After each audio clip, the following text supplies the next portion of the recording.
Hi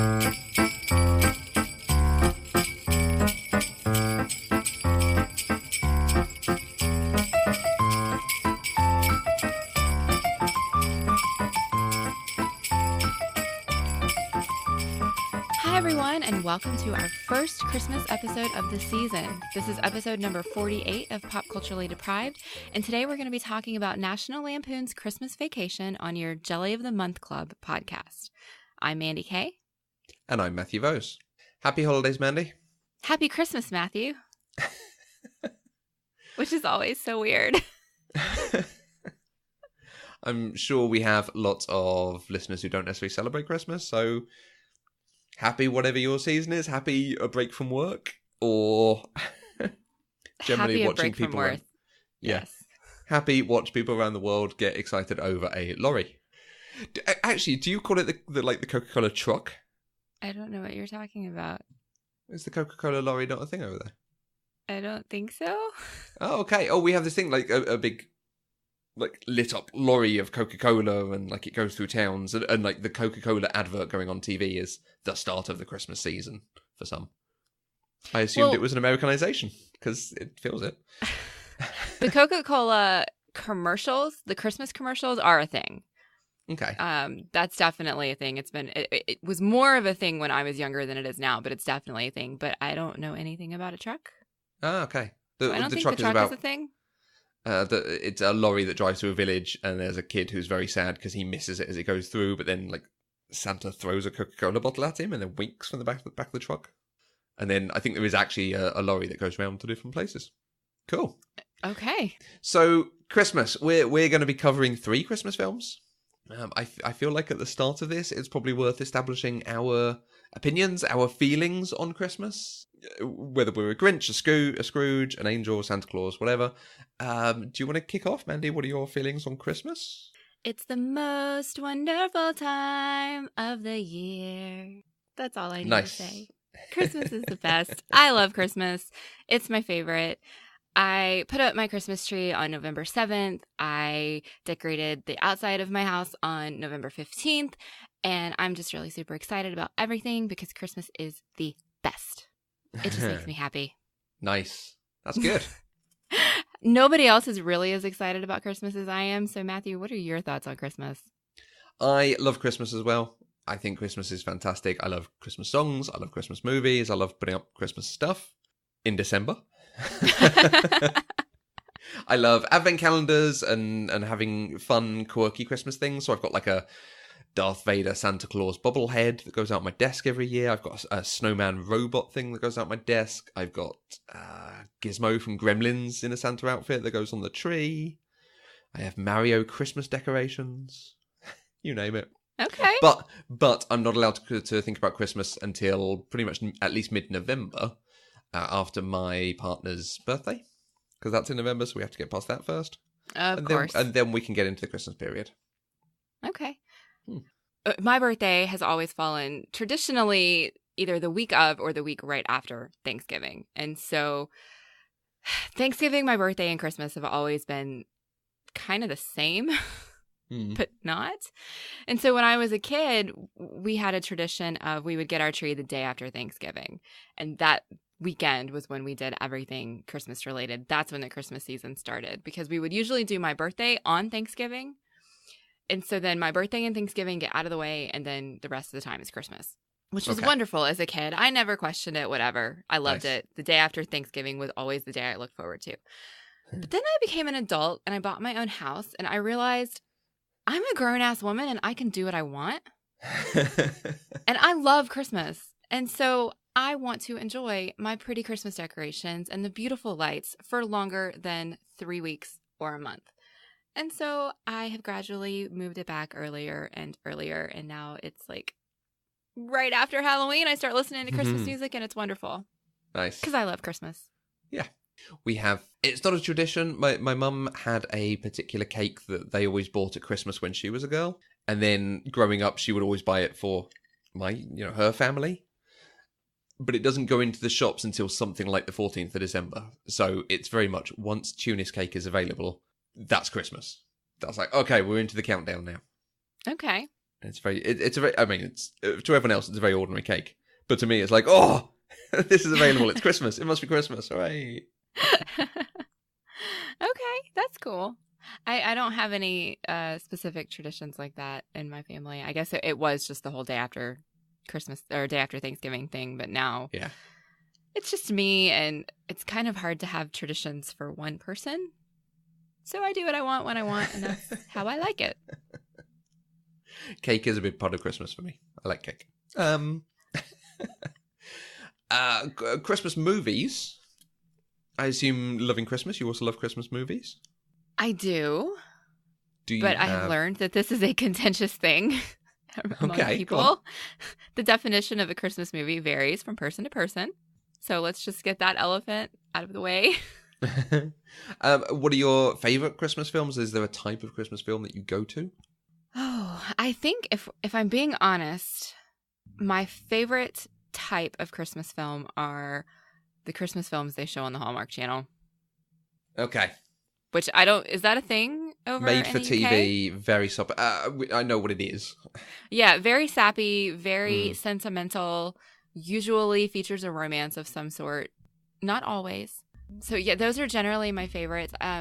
Specifically outside of Hallmark movies, I think two of my favorites are Dolly Parton movies. Yes. Okay.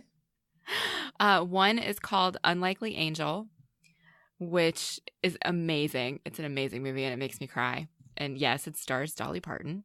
Hey. And the other one is called Smoky Mountain Christmas. And those two are both staples for Christmas time. And they used to show them on TV all the time. And now I have to rent them, which is disappointing. But there is never a shortage of good Christmas movies on TV. Awesome. At least in December. There was a Hallmark film that a friend told me about last year, but we didn't organise for me to... Yeah, I think she's got it on DVD that came free with a magazine or something. We never organised for me to get it, so I'm going to try and get it this year to watch it, called Help for the Holidays, starring Summer Glau as an elf. Yes. Which I want to see because it's Summer Glau. Yes. I think you'll enjoy it. I actually think you'll hate it, but I think you'll enjoy it. My favourite Christmas films are the big learning curve. People are against Christmas or Christmas is in trouble and something comes out of it. Elf is probably my favourite Christmas film. It's an immaculate film that does a lot very good. So Santa's coming to town. Santa! Oh my God! Santa here? I know him. Yes, I completely forgot about Elf. I love Elf. And I love the Santa Claus. Have you seen this? I love all three of the Santa Claus movies. I see it, but I don't believe it. You're missing the point. What is the point?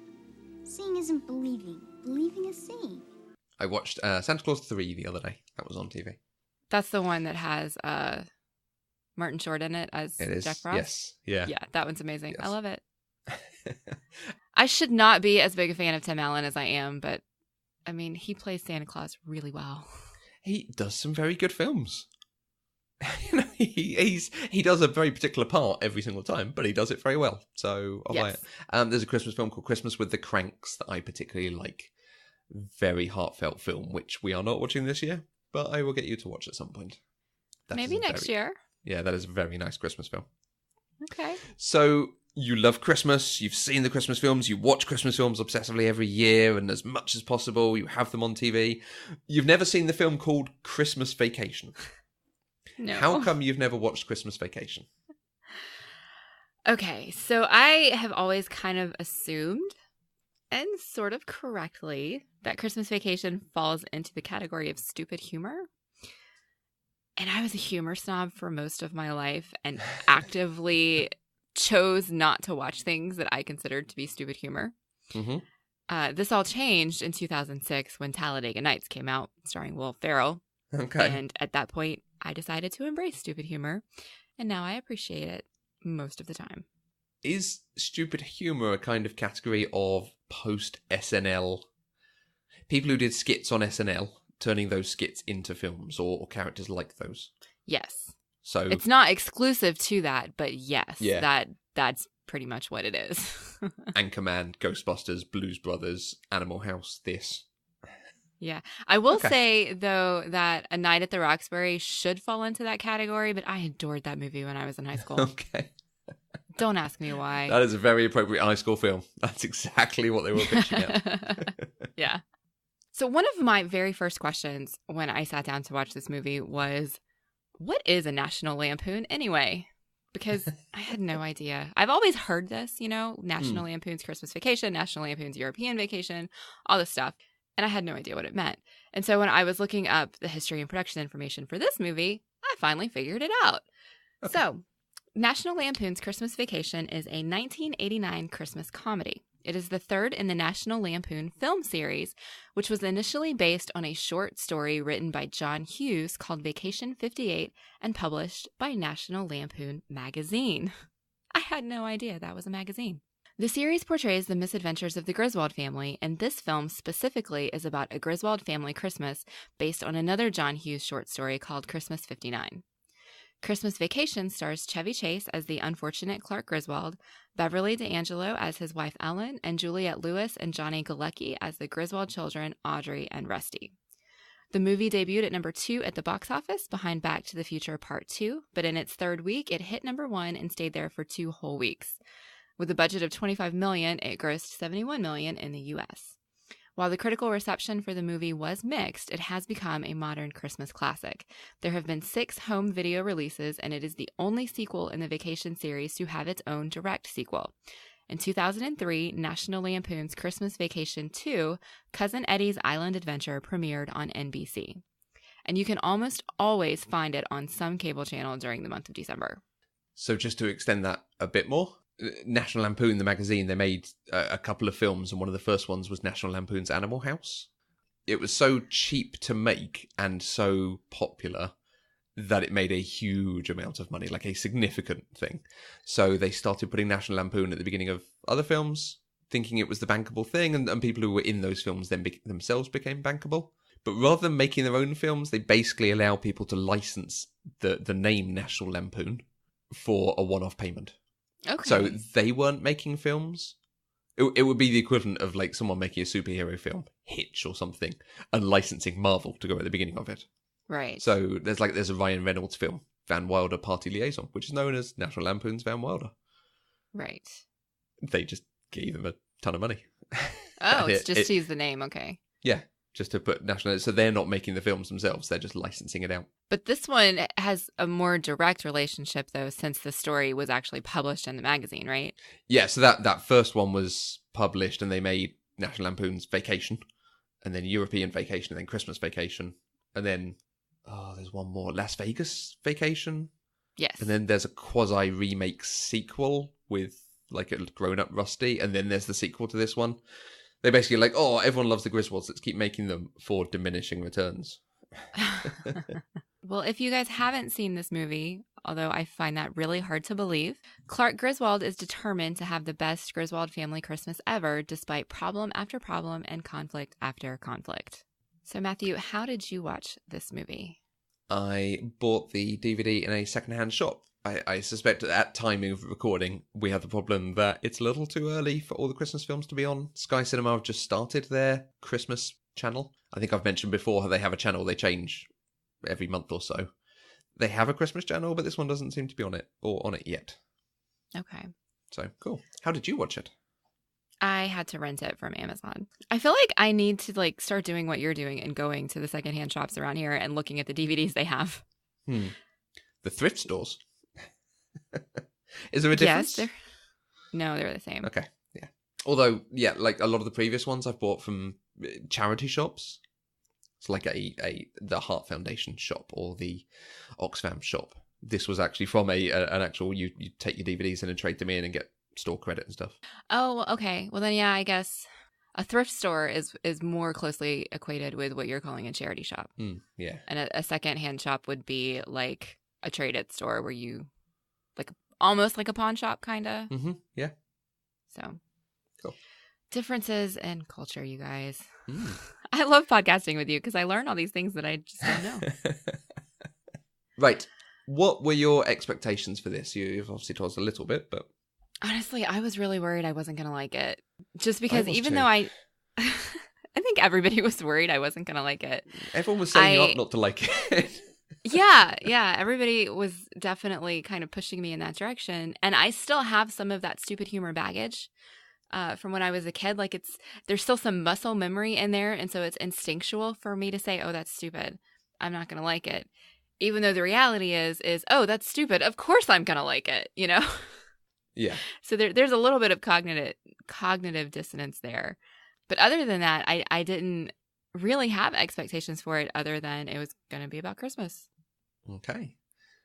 You said up the top, Chevy Chase, Beverly D'Angelo, and there's Randy Quaid and a couple of famous people as the kids. What's your experience of them? Chevy Chase, again, he is more of a pop culture icon than somebody I'm super familiar with his work, which is surprising to me because I feel like I've seen his face in a lot of things, and apparently I really haven't. He was in a movie called Funny Farm, and then he was in this movie that I loved as a kid, or I guess middle high school range, and I could never remember what it was called. I knew that it was creepy, and it had to do with like this junkyard and some weird judge, and one of the characters' noses falls off. And it was just really, really weird, but I knew it starred Chevy Chase. And so when I was looking through everything, trying to figure out what I knew him from, I found that movie, and it's called Nothing But Trouble, which apparently was one of his bigger movies. But I've never actually heard that title before. So it's very strange. But it's really good, really funny, really weird. Oh. I haven't heard of it. I don't think anybody has. It's very strange. I mean, like I said, one of the dude's noses falls off. It's weird. It's like the closest thing I can relate it to is that it's kind of like a comedy version of the Texas Chainsaw Massacre. Okay. But not really. It's just kind of. Okay. It's creepy, but funny. And it's Chevy Chase. Beverly D'Angelo, I know her from playing Patsy Cline in Coal Miner's Daughter. Ah. And Randy Quaid, crazy guy in Independence Day. He was one of the Amish bowlers in Kingpin. Mm-hmm. And apparently he was in Brokeback Mountain, but I don't remember his character in that. And he's been all over the news over the last decade or so because he's crazy now. It happens, sadly. Beverly D'Angelo, I had never twigged what else I'd seen her in before looking up for this. She is Barbara Miller in Entourage, some of the later seasons, which I don't think you've watched. I have not. No, and I think you'd hate. I did quite enjoy it for the most part, I will admit. I've grown up now, it's okay. But yeah, I was like, oh my God, she is Barbara Miller. No. Okay. And she's also in a film called The House Bunny, which is also not a good film, but is strangely very charming. Does that movie have Anna Faris in it? It does have Anna Faris in it. Okay. I think I've seen it, or I've seen bits and pieces of it. Yeah, she is a Playboy bunny kicked out of the house and goes to become a matron? Something at a sorority? House mother. Help them. House mother, there we go. Yeah, and she helps them raise money and stay working and stuff. And it's incredibly charming. I mean, it's problematic in places, as any film like that would be, but Anna Faris goes a long way with me. She is understandably so. She's so funny though. She is ridiculous. Funny. Right. We've talked about Christmas films up top, so I'm not going to ask you about other similar films. We're going to get right into it. Did you enjoy Christmas Vacation? I did. I have to say, if I didn't enjoy it, it would be like I didn't like myself. So, right. Do you want to elaborate on that? You guys, I am Clark Griswold. I was very disturbed to find this out while I was watching this movie, but I am Clark Griswold. The sheer joy and excitement he had from putting lights on his house and shopping for the perfect Christmas gift and just wanting everything about Christmas to be perfect for his family, having the perfect meal, having the most beautiful Christmas tree. Guys, that's me to a T. There is like nothing about Clark that is not me, except that he's a man from the 80s. I think I want to dive into some of the proper thoughts on the film in a little bit. This is the third film in the series. Like, some of these characters are fairly firmly established by this point. Did you feel like you'd missed anything? No. Okay. Because they didn't really reference much from previous stuff. I mean, because this was about Christmas. And so we got that week of Christmas Vacation right before Christmas. Yeah. And so I felt like they did a really good job of introducing who these characters are and kind of what their personalities are, like right from the beginning. Mm-hmm. Yeah, there's a couple of lines in there, and I was trying to watch it with the thought of what if someone was coming to this fresh. There's a couple of lines of like, when have I ever gone overboard, or when have I ever made too much of something, or put too much expectation on something, and that's leaning into the hijinks of previous films. But you kind of get that from him as a character, so. Right. Well, and then you also get Ellen listing all of the things where he's gone overboard. And True, so you don't need to have seen those previous movies because you get the idea of what's going on. Okay. Right, let's dive into conversation on it. I want to start off with listener feedback. Okay. Particularly a couple of comments from our friend Kate Met, at Kate Met on Twitter, who only saw it a couple of times before her husband moved in, but it's now a Christmas tradition for them, and they basically recite every line as it's spoken. So I wanted to know, like, oh, okay, that's quite interesting. Someone who watches it every single year. Why? Is it this film, or is it just because it's become a tradition or something? But apparently it is her husband's favourite film, and he says it's funny. And I kind of think that's the best summation. I can't go into this as like, oh yeah, I really love the characterization and the themes and the plotting elements and blah, blah. It's just funny. Yes. Yeah. Absolutely. That's a really good way to sum it up. I think one of the reasons I can give it a pass for some of the highly problematic stuff is actually they're quite a good family. Kate even makes a comment about this dysfunctional family, but they feel a very natural family. There's a lot of ribbing and some antagonization going on, but they are all supporting each other. Clark's direct family, his wife and his children, have a very natural relationship. His parents really want to look out for him and want him to do the best. You can see the relationship between Ellen and her parents and the sort of normal in-law relationship with Clark. But they're also happy when his lights work out, and they're also supportive of him over the bonus thing. And it's nice. It's not mean in its comedy. Yeah, that's true.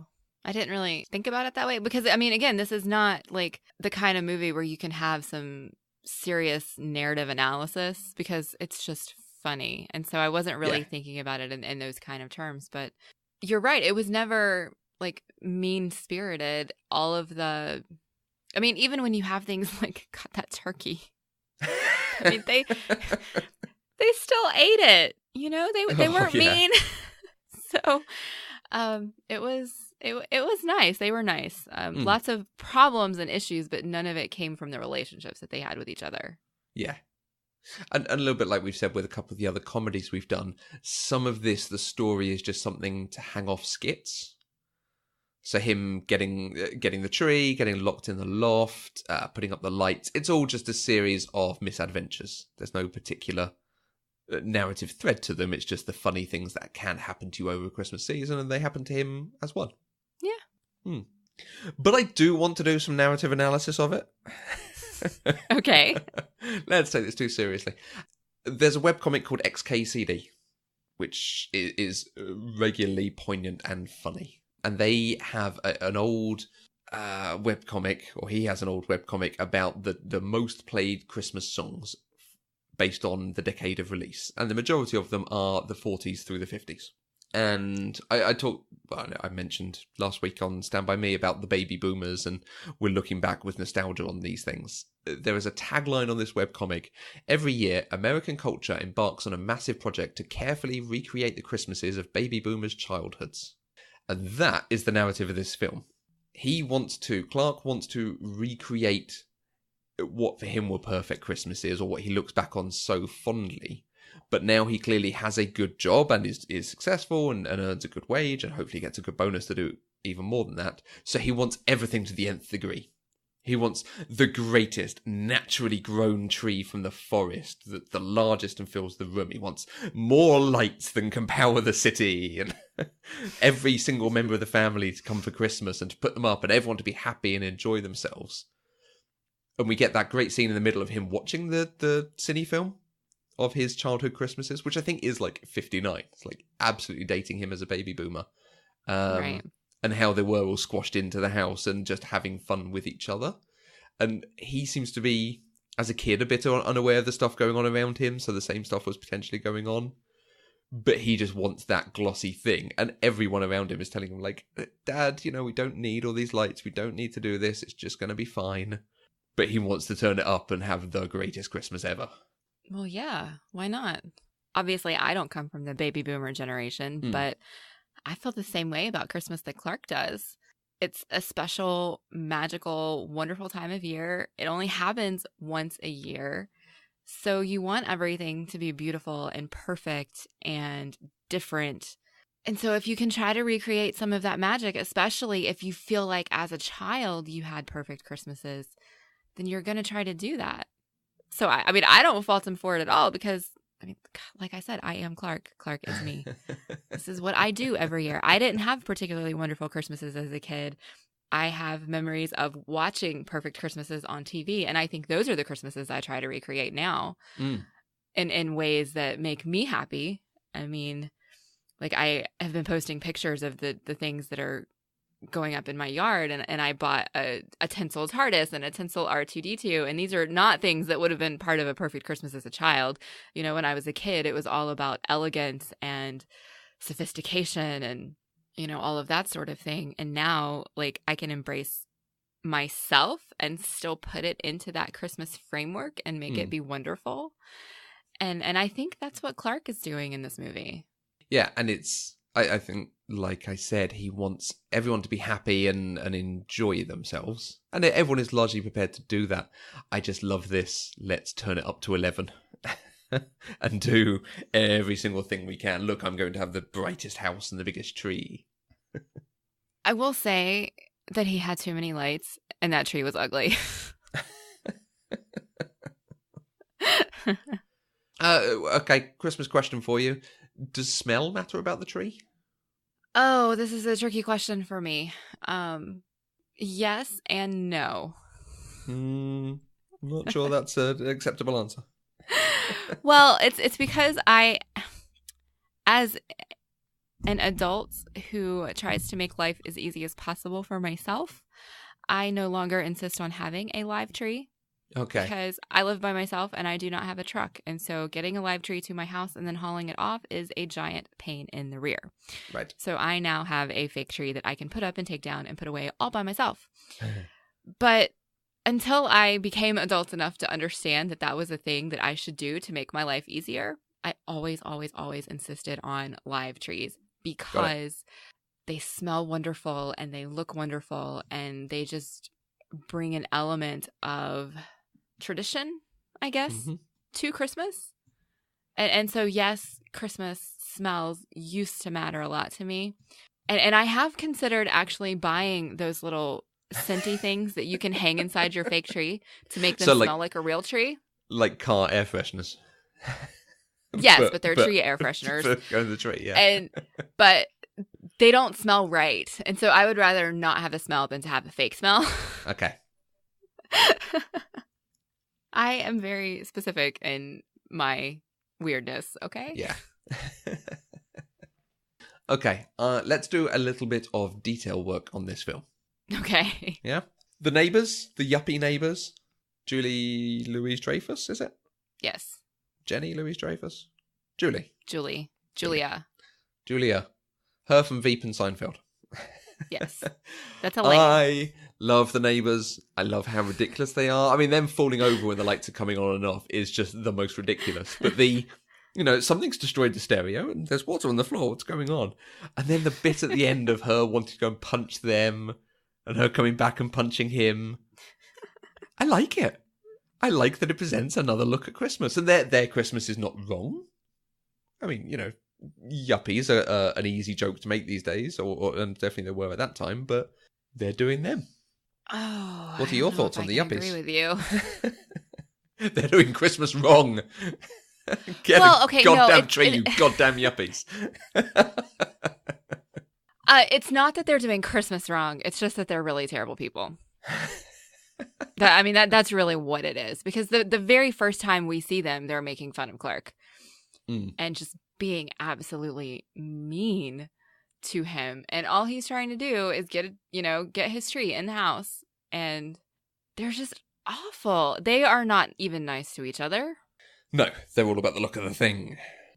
Which, So is I Clark. I quite liked that their house got destroyed through all of these various mishaps, which might make me a really terrible person too, but I don't care. Okay, so that's the detail of the neighbours.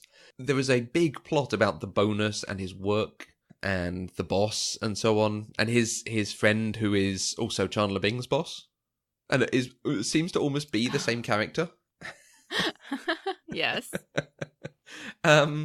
It's almost like they realised they needed a way to wrap the film up and have some big kind of crescendo to the end of the film. So they then inserted this plot in there about the bonus throughout it because it doesn't impact anything. Well, I mean, nothing in this movie impacts anything else. It's just a bunch of little vignettes Yeah. smushed together to fill up this week. As a character journey, I would talk about Clark as the protagonist wanting a great Christmas for his family and these things getting in the way. I wouldn't talk about him wanting a swimming pool. Well, I don't think it's about the swimming pool itself. It's about giving his family something nice. Like, I don't think the swimming pool is really for him, despite the male gazy fantasy with the shop clerk that he had. Well, we'll come to that. You know, but if you think about the fantasy though, even then, he was inside his house watching his family enjoy the pool before it morphed into the fantasy. And so it is more about him providing something for his family, for wanting his family's life to be wonderful and for him to give them the best that he absolutely can. Clark is a good man. He is a good dad. He is a good husband. And he's just really unlucky in life as he tries to make things happen. Yeah. Though it seems to generally turn out for the best in the end. And that's the nice thing about it. Again, I'm saying the film is nice because he wants good things to happen and eventually they do. They're not necessarily the way they wanted them and he does go a bit berserk at times, but everyone's there to support each other and work through it. And they're happy for him when things go right. Yes. Let's talk about the almost problematic bits. When I was watching this, I was like, oh God, stop with the scene with the shop girl, then stop with the swimming pool scene. Please just stop it. I was like, Mandy's going to hate this film and this is only going to make it worse and it's going to make the conversation really difficult because I can't defend this. It's awful. No, it is indefensible, except that it was made in 1989. Yeah. You know, and that was common and reasonable in 1989. I mean, it's awful. I was typing in all caps at the shop girl, like, who is trying to sell something and lifts their skirt up to show you their non-existent panty line? Like, that does not happen. You know, I was definitely in my shouty all caps phase here. But it was such a small part of the film that it was easy to whistle past. Yeah. Him being like, oh, my wife we're split up, she's deceased. And like, no, stop it. We don't need this as a story. Unfortunately, like you say, it's just a small gag. Yeah. And then, like, yeah, I mean, the movie did not need it. Nothing would have changed if that hadn't been in there, if the character hadn't been in there. But I feel like that is something they do in all of these movies. I haven't actually seen any of these movies from start to finish, but I've seen bits and pieces. And I feel like in one of them, there's another gag where Clark is driving and he looks over and he sees, like, I want to say Christy Turlington, but it's not Christy Turlington. It's some big model from the 80s, early 90s. And he's just like flipping out and they're driving and he almost wrecks, you know. And so I just feel like having this beautiful woman that he's like drooling all over is just something that they always insisted in putting in these movies. Yeah, the first film has Christy Brinkley. Christy Brinkley, that's yes. She I think they almost even have an affair in the film and it's just it's an obvious thing of films of that time, sadly. I will say I don't mind the joke about him. No, do I mind the joke about him going shopping for lingerie and getting all flustered? It's an obvious gag, but it can be done quite well and in a quite funny way. And I like that there's a slight callback to it when the tree's burnt down. He gets the new tree in and he's putting presents under it, and the box with all the nice underwear is wrecked. So he's got this like flimsy little thong thing and he's kind of draping it on the tree. It's a small moment, but it's just like, oh yeah, he bought that earlier in that problematic scene. You know, he's like, what do I do with it? Oh, I'm just going to put it there. It's kind of like tinsel. Wow, I do not remember that. Yeah, as I say, it's a really little, just as he's arranging stuff, so the joke is he's having to put stuff back there, but... I don't even remember him getting a new tree. What was I watching? Well, the tree burns down, he goes Yes. out and cuts a new tree down, which smashes into a neighbour's house. Oh, that's right. And That's has- where and has the a squirrel squirrel in comes it. from. Absolutely. Yes, okay. I was so focused on the squirrel, I forgot about everything else. Yeah. Okay. And yeah, there are big moments of this film happening, and they throw in some other gags as well, which is always nice. Yes. Okay. So, I feel like we're moving into gushing about this film. I don't have many more details to talk about. I like it opening up in the car because that throws us back to the previous two films, which are all about them traveling around in a car. I liked them singing in the car. Rusty, take If it. I was married and had kids, I would totally be doing that to my kids. Yeah. We do. I have a Christmas playlist that I add to every year. So it just expands and expands and expands. That's amazing. Mm-hmm. I also have a Christmas playlist that I put together this year, Hey. paring down my previous ones because, you only need so many versions of a single song in a playlist before it just gets to be ridiculous. So, Except for the Twisted Sister Twisted Christmas album. You can have duplicates of all of them. if you say so. I love that Christmas album. It's amazing. Not as good as Bob Dylan's Christmas album. Okay. My little Santa Claus, my little Santa Claus. Well, shit. I don't think I've heard either of those. So maybe my love for Christmas is, not as real as I thought it was. I like an offbeat Christmas song. I will link to it somewhere, and you can listen. You might not Okay. include them in your list, right? Are there any more details of this film that you wanted to talk about? Nothing that would not delve into gushing. Okay. I mean, because really everything that I want to talk about are the things that I loved about this movie, because the problematic things that I didn't love are things I can whistle past. And so everything else is just stuff that I adore. Nice. And I'm pleased about that because we did our usual call out for thoughts on this film, and a lot of the thoughts were, they're not necessarily negative, but just people being like, oh, yeah, it's kind of stupid. So your thing about stupid humour. At We Do Words, I have one very specific memory of this, and it involves the onset of symptoms caused by a stomach GI bug just when the turkey was cut. and yeah, that is a difficult I feel so moment. bad. Oh, I feel so bad. I mean, because that moment was difficult enough without feeling sick already. So Yeah, absolutely.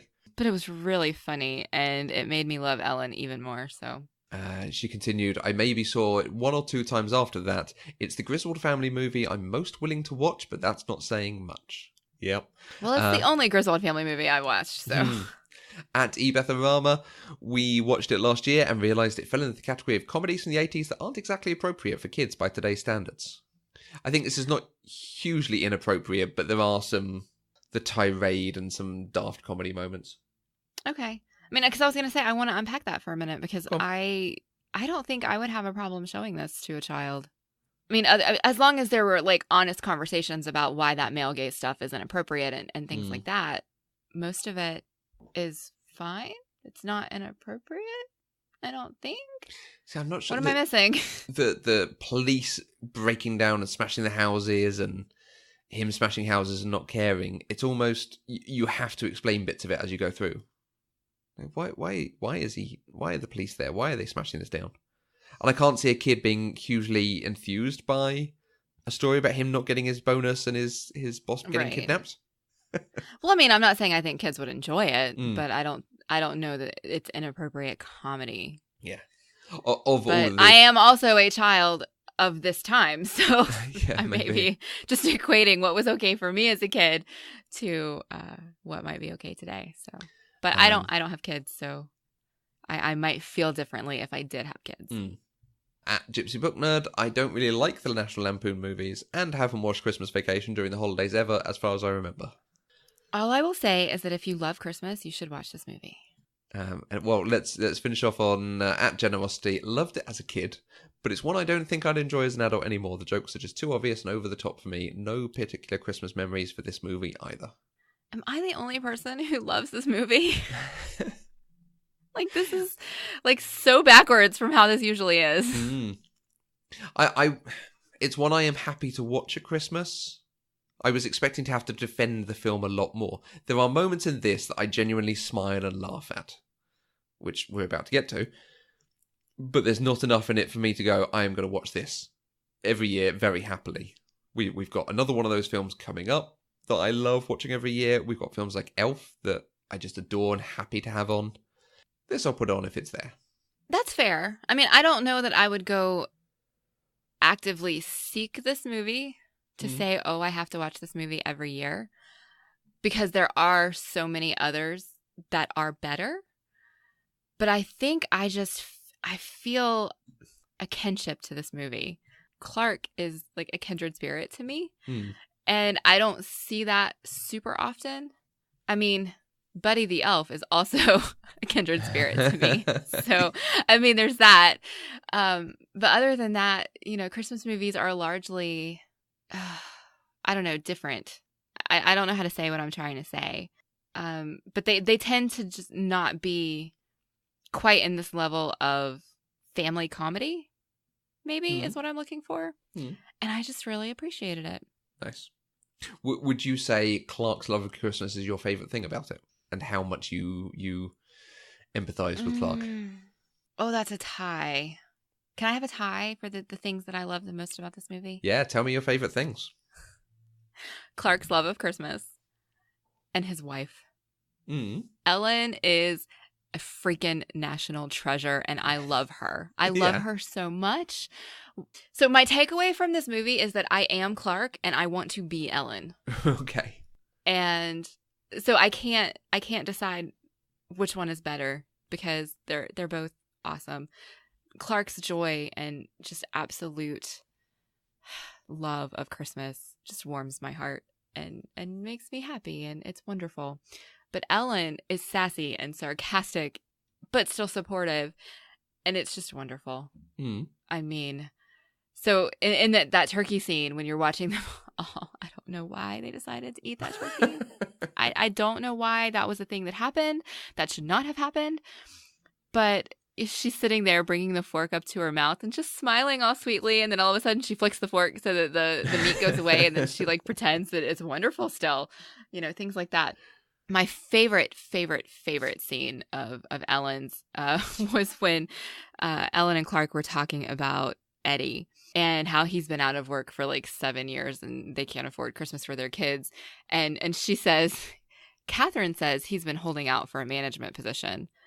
And then she pauses, and the look on her face is the most epic throwing of shade that I have ever seen from a 1980s movie. And it was amazing. And then, things like when the cops showed up at the end and she's like, well, it's our first kidnapping or our first family kidnapping or something like that. And it's not something that she did consistently. It was, or I guess maybe not persistently. It was something that just came out every once in a while. And I think that elevated it. And it just made her, I'm like, I want to be her. Like, I aspire to that level of sass. She's so like in down the to moment earth. when it's needed. And I loved it. So, I mean, Clark and Ellen are like two of my favorite characters, I think, of a movie I've seen in a long time. And one of Clark's more interesting moments, not a Christmas loving moment, is, but it made me laugh so hard, when he was trying to catch the squirrel and he asked for a hammer. And Ellen says, what do you need a hammer for? And he goes, I'm gonna catch it in the coat, smack it with a hammer.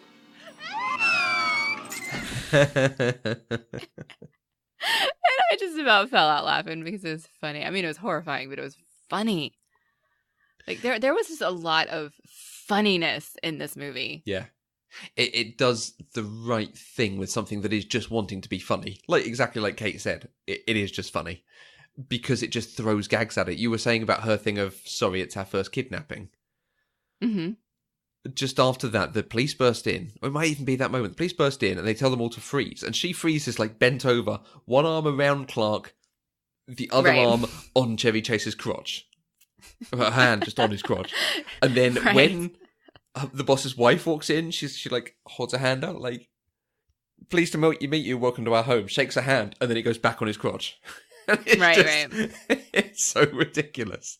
And it's a little moment that makes me laugh. And I love that there's a little moment like that for you that's just like, that's so daft. It works. Yes. I've got a whole sort of sequence, probably about a third of the way through, where there's just moment after moment. I think this is probably where the film wins me over and just makes me happy that, okay, this is doing some good comedy. Where if they put up the giant tree they've cut down from the forest, and it bursts out everywhere, and he's inside it, and he makes a thing of like, oh, there's a lot of sap in here. And then it cuts to them in bed, and he's reading a magazine. He takes an insert out of the magazine. It's stuck to his hand. And then he turns the page, and the page is stuck to his hand. And then he talks to her, and he puts his hand on her head. And then he turns to turn off the lamp. And his hand is stuck to her hair, and his other hand across him gets stuck to the lamp. And he's just like trying to untangle himself from everything. And it's almost... They don't call attention to it because there's actual exposition about the family going on in this scene, so that's probably the most important thing. But at the same time, they've got this great gag going on. It was made even better by Ellen's reaction because she's just sitting there talking to him while her hair is all covered across her face because he can't get his hand out of it. And like, she's not laughing, she's not irritated, she's just like, God, this is another Clark thing, and she's just still talking. And it was great. It was a great scene. And then shortly after that, the family arrives. And we've had some complaints about the family, and we've had some other things going on.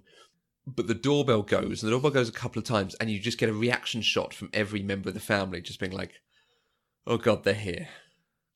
And it really does set you up for like, right, we're now getting into it. We're now going to have the family arguments and some of the obvious Christmas stuff. But I really like that you get a shot of each of them doing something and just like pausing the TV or looking up from a magazine. And then when he eventually gets all the lights up and he's talking about the 25,000 lights and blah, blah, blah, blah, blah. And he asks them to do a drum roll. And everyone looks around like, how do we do a drum roll? And Ellen starts and she's doing a genuinely good drum roll with her mouth.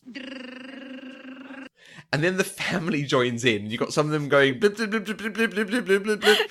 And one of the grandmothers is going ee!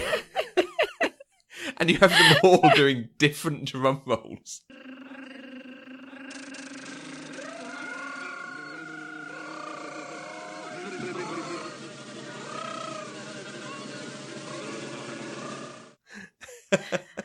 But it's so wonderful because they're all trying to participate and be supportive of Clark and his lights. Yeah.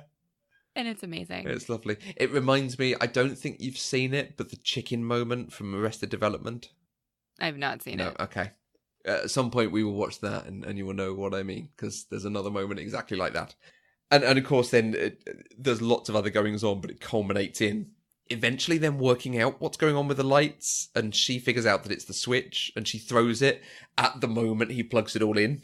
So you get the sparks, and the house just lights, and he's so overjoyed. And we've already had the gag of the lights coming on, and the meters spinning, and they have to turn on the emergency reactor, and so on. So we've had the gag of how many lights, and now we have the gag of he's so happy, and he's embracing everyone, and making jokes about it. The father-in-law, like, you said they were going to twinkle. They're not twinkling. His reaction just, thanks for noticing. Well, I have to say that was my reaction too. I was like, come on, Clark, you said they were twinkle lights. Those are not twinkle lights. But I love, they go on and he and his wife are happy. And then he hugs his mum and he's like, I wanted you to have this, Mum. And it's such a lovely, heartfelt moment. It's great. Yeah. And that's Christmas. And that's why this is a good Christmas film. Yes. Yeah. This is a good Christmas film because at the end of the day, it's about the family and the family being together and making the family happy. Exactly. And that's Christmas. So moving out of this Christmas film, is there anything more we need to talk about it? Well, there are a couple things that we didn't bring up, and I don't quite know how we didn't bring them up, but I feel like this would be a terrible Christmas Vacation podcast if we didn't mention Eddie's black dickie under the white shirt. Okay. I did not notice it until I read your notes. I just noticed that he was dressed ridiculously. I'd never sort of thought about it in those terms, but yes, it's good. No, it's amazing because, I mean, you can tell he's trying so hard to dress nicely. But when you look at him, there's the black square from his like turtleneck dickie with this like very thin shirt over it. And I was dying because it's so funny. And like, it's not something to gush about, and it's not like a serious detail, but it was hysterical and it just made me laugh. And it turns out, I think people sell Dickies as related to Christmas Vacation because of that scene, Oh, nice. which I think is hilarious. Can I just throw in there? The film does an interesting thing with Randy Quaid's character because I think he's in the very first Vacation. And then obviously he was very popular, so they bring him back for this. But it's almost unclear what relation he is to the family. Oh, no, it's not almost unclear. It is unclear. It basically implies he's Clark's brother. Yes. I thought he was Clark's brother for most of the movie. Yeah. And towards the end, he said cousin-in-law by marriage, I think is what he said. And so that's when I figured out he was actually related to Catherine, and Catherine was his cousin.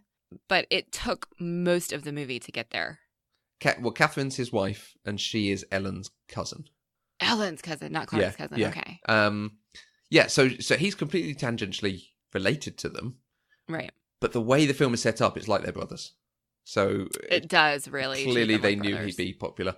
And in that scene where they're drinking, I think they're drinking from cups that are from the theme park that is the crux of the first Vacation film. They want to get to this Wally World theme park. And I think... The mooses are from Wally World? I think the mooses are from Wally World. Okay. Yeah.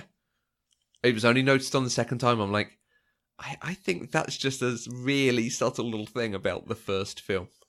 I just assumed they were like some really ridiculous tacky Christmas decoration that Clark loved. Yeah, like a reindeer or something. But yeah. I think there's an element of the cartoon moves to it. Okay. That's nice. Sorry, you said there was a second thing and I'm talking over you. Oh, no. Hey, we can talk about this movie all day. No, that was me segueing you to the second thing. I know. So I was a little bit frustrated that for someone who claims to love Christmas as much as Clark does, and as much as he clearly does from watching this movie, he sure waited until way too close to Christmas to start doing this stuff. Mm-hmm. I mean, he didn't put those lights on his tree, on his house until the day his family shows up for Christmas. He didn't buy the tree until the day, or maybe the day before, his family is showing up for Christmas. And so, they're only staying for a couple of days. So at most, this is like 3 or 4 days before Christmas. And if you love Christmas that much, he should have had that stuff up weeks ago. That's like my only like nitpick, frustration, terrible thing about this movie is that should have been done differently. I'd never thought about that until I saw it in your notes. And yeah, I can see that you have a point. I have a headcanon for you. Okay. Okay. Doorbell goes, the family all look up, and they're like, oh God, the grandparents are here. And they let them in, and there's the whole kerfuffle of everyone coming in and kissing and talking, and the kids being given a quarter and all of this kind of thing. And he has lines like, I'm going to park the cars and check the luggage, and I'll be outside for the season. We're going to have the best looking house in town. And he starts going to put up the lights. I think he's waited so that he can get out of the house when the family's there. I think he's smarter than this implies. Okay. Yeah? Okay. I can go with that. I can. Because they did set that up just the way you said. So that's a possibility. It's just, it's hard for me to believe that somebody who loves Christmas that much would wait until the last minute. Because honestly, it would be impossible to put that many lights on his house in the amount of time that he did it in this movie. Mm. Especially considering they had to untangle them. He checked every single one of those 25,000 bulbs twice. There's no way this happened in a single day. Where he's got the giant ball and he's like, oh, there's a knot in there. You need to work on that. Perfect father-son thing. It'll build character, yes. lad. Yes. Yeah. So, that's all. And I know that's a little nitpick just because I'm a Christmas crazy person. I've been told I have Christmas mania. So I'll go with that. And not everybody is quite like I am. And I know that there are a lot of people who don't even put their tree up until Christmas Eve. Crikey. And if that's you, you do you. Yeah. That's your tradition and it's wonderful. I just don't understand it. And so going through this much work and waiting just drove me a little bit crazy. But that's okay. We always did our tree fairly close to Christmas, but my parents were teachers, so it was basically like once they were on their Christmas break, then it could be Christmas in like decorations and stuff. Right. So I can understand that. Yeah. Every family has their own way of doing things. Yeah. Having seen Christmas Vacation, are you interested in watching the original Vacation and European Vacation, the two before this? Maybe. I'm hesitant to say yes because I feel like the reason I love this family so much is because this movie shows how much Clark loves Christmas. And that's why I relate to him so much. And I'm afraid that seeing him act the same way and go through all of these hijinks in a non-Christmas setting would be a disappointment to me. Okay. I'm not saying it would be. I'm just saying I have concerns. Got it. I remember, I can remember some good stuff from the first film. I always want to watch the second one because since moving there, I like watching London on screen. So I'll be quite interested to see what they do with it. But I also know it's basically going to be one giant stereotype. Yeah. Yeah. And I know in one of them, and this is in my notes too, in one of these movies, there is something about a dog. And I'm not okay with the thing that happened to the dog. Okay, yeah. I don't want to see one. that. I'm really glad it wasn't in this one. So yeah, and the dog in this one. Leave it at So they introduce the dog, and they're like, "Oh, he's called Snot because of his sinus infection," and then they never refer to his name or the illness again. So that's just one throwaway gag that isn't my sort of humor. Don't think it's your sort of humor either. But they're just throwing like, okay, well, we've got to give the dog a name, so why don't we give it a ridiculous name because of something disgustingly funny? They're just throwing stuff and hope it makes someone out there laugh. Yeah, I think that is the perfect description for what they did. Yeah. With many of the gags in this movie. Great. But many of them landed really well. Yeah. The old aunt first doing the Pledge of Allegiance and then singing the Star Spangled Banner. It's beautiful. It's so well timed. Oh, I couldn't stop laughing. Play ball. Stop laughing.